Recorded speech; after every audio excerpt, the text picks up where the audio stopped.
केंद्रीय निर्मला सीतारामन यांनी अर्थसंकल्प सादर केलेला आहे. एक व्यापारी म्हणून आपल्याला काय वाटते? काय परिस्थिती? केंद्रीय अर्थमंत्र्यांनी आज देशाचं अर्थसंकल्प सादर केला आहे. प्रामुख्याने त्यांनी करच्या सवलतीमध्ये त्यांनी स्लॅबमध्ये थोडं सवलत दिलेली आहेत आणि शेतकऱ्यांकरता जे पल्सेस आहेत, जे आपण डाळिंब्या म्हणतो, त्याच्यामध्ये आत्मनिर्भर करण्याकरता त्यांनी घोषणा केलेल्या आहेत. परंतु त्याचा पूर्ण खुलासा त्यांनी केलेला नाहीत आणि तेलंबियासुद्धा 100% त्यांनी घेण्याचा आज आपल्या अर्थसंकल्पामध्ये त्यांनी सांगितलेलं आहेत.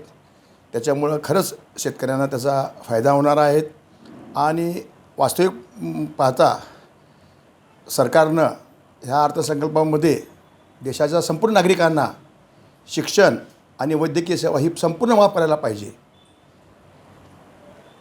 व्यापारी म्हणून काय वाटतं? व्यापारी दृष्टिकोनातून हा अर्थसंकल्प फार चांगला वाटतो.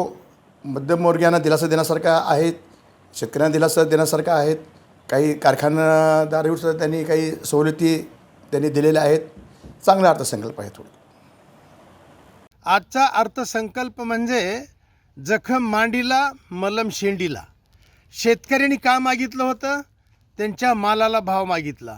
तुम्ही धनधान्य योजना म्हणून जाहीर करताय. काय दिलं त्या धनधान्य योजनामध्ये? तुम्ही सांगितलं की डाळीचे जे पीक आहेत ते सरकार 100% खरेदी करणार आहे. अरे सरकारचं कामच नाही आहे खरेदी करायचं शेतीमाल. शेतीमाल चांगल्या दराने बाजारात शेतकऱ्याला विकता यावं, व्यापाऱ्याला घेता यावं, अशी व्यवस्था करायला पाहिजे. तुम्ही ते सोडून स्वतः बाजारामध्ये येण्याची गोष्टी करताय. आणि दुसरी गोष्ट अशी, शेतकऱ्यांनी काय मागितलं होतं की आमचा जो उत्पादन खर्च आहे शेतीवरचा, तर त्या शेतीमालाच्या उत्पादन खर्चाच्या 1.5 आम्हाला हमी भाव हवा आहे. आणि आज एकही पीक हमी भावाच्या वर विकायला तयार नाही. हमी भावापासून हजार रुपयाने कमी विकते. त्याचं तुम्हाला कोणाला दिसलं नाही आहे. आणि हे काय व्यवस्था आहे?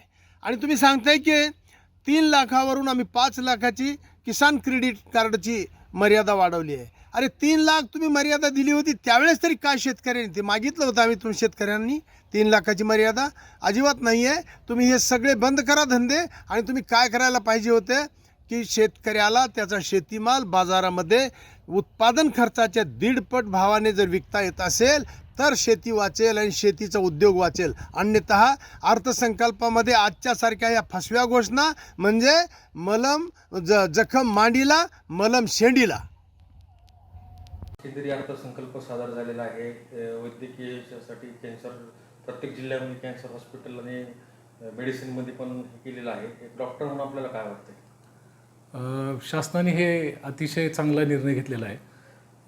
आपल्या युजली जे बजेट असतं त्याच्यामध्ये हेल्थ सेक्टरला भरपूर वेळेस कमी लेखलं जातं, पण ह्या बजेटमध्ये बऱ्यापैकी चांगली तरतूद त्यांनी केलेली आहे. खास करून कॅन्सरसाठी आजपर्यंत असं होत होतं की कॅन्सरचं डिटेक्शन करण्यासाठी किंवा त्याला पुढील तपासणीसाठी किंवा जर ट्रीटमेंट लागत असेल तर ट्रीटमेंट घेण्यासाठी पेशंटला मेट्रो सिटीमध्ये जावं लागायचं किंवा कमीत कमी मोठ्या शहरामध्ये जावं लागायचं.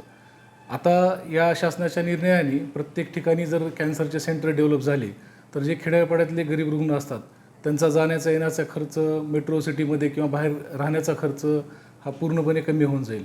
आणि शासनाच्या ह्या निर्णयामुळे त्यांना अतिशय कमी खर्चामध्ये त्याचं निदान आणि लवकर निदान झालं तर त्याचं ट्रीटमेंट पण फार चांगल्या पद्धतीनं होऊ शकतं.